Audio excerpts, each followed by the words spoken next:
Tell me, baby, baby, do I walk like a boy? Do I speak like a boy? Do I stand like a boy? Sorry, babe, you keep asking, do I kiss I am born like this, and the reason that I've come here, this is from God. Chiara, tu peux m'expliquer ce que ça t'apporte de faire ça?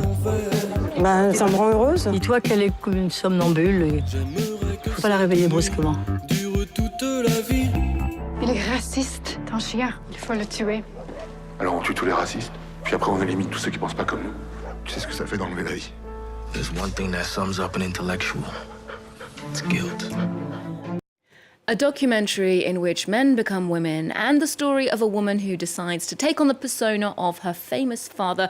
Some fluid and fascinating ideas in this week's new releases at the cinema. And Lisa Nesselson joins me to explain it all. Hi, Lisa. Hi, Olivia. Now, we're starting with the documentary, The Belle from Gaza. It premiered at the Cannes Film Festival, made by the award-winning Yolande Zauberman. This is about trans women in Tel Aviv. Tell us more.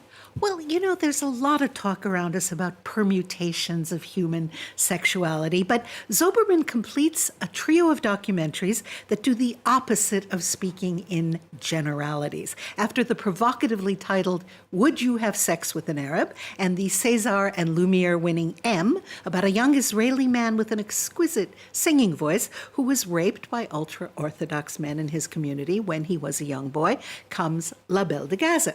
While shooting M, the director heard about a trans woman who had supposedly walked from Gaza to Tel Aviv to transition. Armed with a cell phone photo of the presumed Palestinian in question, Zauberman goes on a search for what she calls her Belle, introducing us to other trans women in Tel Aviv along the way. Okay, well, let's take a look at the film and hear from two of the women featured in the documentary. One, a Jewish trans pioneer, and the other, a younger person with an Arab family background. I am born like this, and the reason that I've come here, this is from God. Tell me, baby, what about my masculinity? What the fuck is wrong with my body? Am I not enough? Or even too much? It would be short-sighted to try. Like a power for a human being to face this place. That I don't care. Do you know her? She brought by food from Gaza. To be a man. The movie is actually trying to discover the life of transsexual women by all aspects, in many aspects. And by the way, is to bring Jewish, Arabs, Christians, all this mix. Now, I won't say too much about whether Zauberman finds the person she's looking for, but the film gives us often surprising insights into trans lives. Depending on your class and your legal status in Israel, you may be able to live your new life in relative comfort. Israela, who we just saw in that clip, married a rabbi who she said had no idea she was transgender until she told him after 3.5 years of marriage. Or you could spend your sex worker nights fearing the authorities and deportation back to places where your life will unquestionably be in danger. Very high stakes indeed. Well, sounds fascinating. Next to another film from the Cannes competition lineup from writer-director Christophe Honoré, Marcello Mio sees actress Chiara Mastroianni play a fictional character called Chiara, who decides to start dressing like her late famous father, Marcello, telling her loved ones to address her by that name as well. It sounds like a fun premise. Does it work? Not for me, it doesn't, but by my count, this is Honoré's 15th film, and I haven't particularly liked any of them so far. There's a lot of bold experimentation afoot here. A very high-profile roster of French actors play versions of themselves, including Chiara's real-life mother, Catherine Deneuve, and two of her ex-boyfriends, accomplished musician Benjamin Biolay and versatile actor Melville Poupeau. Okay, well, there's a lot of meta layers there. Let's take a look at the film.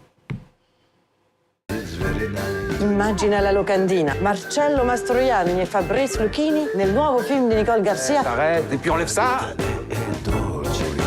Will you be back from Rome soon? Ça te rappelle rien? Ti ha déjà joué cette histoire au cinéma, Marcello? Lei non è Marcello. Ci dica la verità. Vogliamo la verità, no?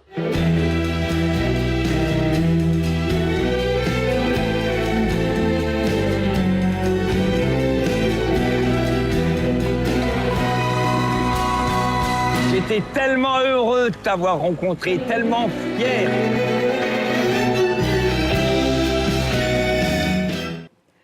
It's true that the resemblance to her two parents is quite uncanny, isn't it? Indeed, depending on how she's lit.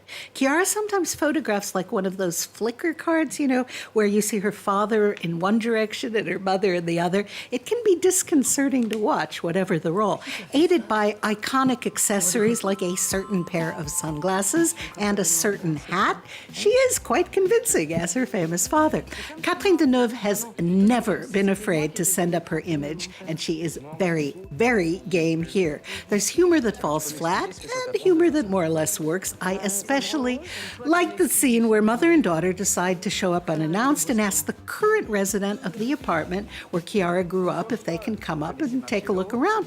When the man on the intercom says, "Certainly, come upstairs," Deneuve says, "People are so nice." And Chiara says, "Yeah, sure they are if you're Catherine Deneuve." True. The cast of this endeavor looked much better on the red carpeted steps than it did on the big screen. Okay, very diplomatic of you to say. Well, next, a film from Canada, Chien Blanc, White Dog. This is an adaptation of a novel by the French writer Romain Gary, inspired by the time he spent in Los Angeles when he was married to American actress Jean Seberg.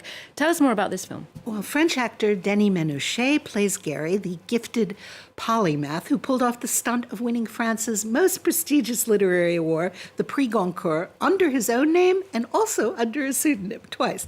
White Dog addresses the genuine phenomenon of racists training dogs to attack black people. Sounds quite chilling. Let's take a look at the film Chien Blanc. One thing that sums up an intellectual, it's guilt. Monsieur Romain Gary, vous êtes un écrivain connu pour votre humanisme. Vous êtes aussi le mari de Jean Seberg, grande actrice de cinéma et militante pour les droits civiques.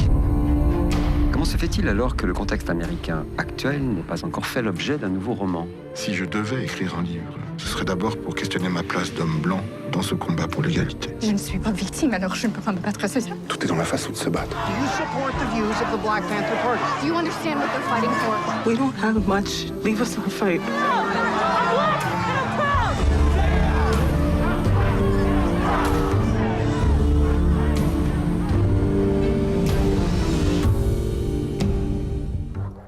Now, Gary's wife, Jean Seberg, led a short but fascinating life. Otto Preminger plucked her from small-town Iowa to play Joan of Arc, and she co-starred with Jean-Paul Belmondo in Jean-Luc Godard's new wave classic, A Bout de Souffle, or Breathless. In Chien Blanc, Jean rescues a dog that her husband thinks is too vicious to keep. The truth about the dog is nauseating. It attacks people with dark skin. The strain on their marriage is considerable. Now, this material was adapted before, in 1982, by the wonderful American director Samuel Fuller. But because the world is full of literal-minded dolts, his White Dog, which was clearly anti-racist in every frame, was mistaken for a film in favor of dogs that attack black people. It became almost impossible to see. The French had always championed his films. For example, Jean-Luc Godard gave Sam a memorable cameo in his Pierre Le Fou back in 1965, and so, misunderstood in the U.S., he moved to France with his wife and daughter. When last year's Palme d'Or winner Justine Triet was asked how she went about directing the dog Messi in her Anatomy of a Fall, she answered that she studied how Sam filmed the dog in White Dog, one of her favorite films. I like this new version. It tackles how racist attitudes can be inculcated and through hard work tentatively reversed, and it explores what happens when two talented artists find themselves in the emotional pressure cooker of wanting different things. Well, let's see if the audience reception is a bit more open-minded than 40 years ago. Well, finally, to the origin story of the ferocious one-armed warrior played by Charlize Theron in Mad Max Fury Road. This is, of course, Furiosa, now showing in dozens of countries around the world, fresh from its Cannes debut. I think we can say that it went down pretty well, right? It did with me. It made its world premiere here in France at the Cannes Film Festival and shows that at age 79, Australian director George Miller remains an action maestro. There's an entertaining level of invention in the visuals, and Chris Hemsworth gives a memorable performance as a warlord intent on consolidating the very limited resources in the post-apocalyptic landscape. Miller, whose storytelling range embraces both babe the pig in the city and the indelible character of Mad Max, first played by Mel Gibson in 1979, marshaled hundreds of people, including some of the world's best stunt performers. It's fun if all you want is unrelenting action, and it's fun if you want a bit of intellectual subtext with your dystopian world. I would accept nothing less, actually. Lisa, thank you very much for that roundup this week. We'll leave you with the trauma-fueled high energy of Furiosa, a Mad Max Saga. Do check in with us next time for more movie news here on Arts 24, and there's more news coming up just after this. If you find him, he's mine.